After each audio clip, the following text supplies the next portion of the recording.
Oh yeah, got the new part. It's an original BMW hose. I think this was the part number here. Genuine BMW.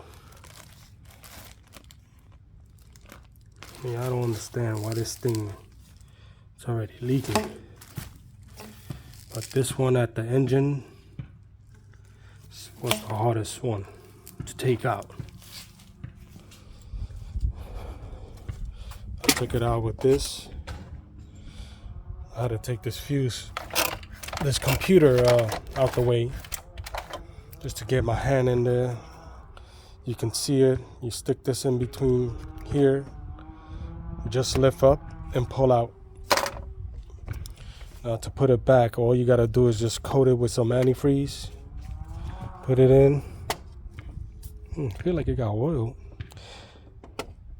In there.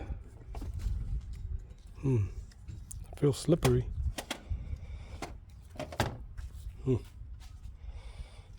Alrighty.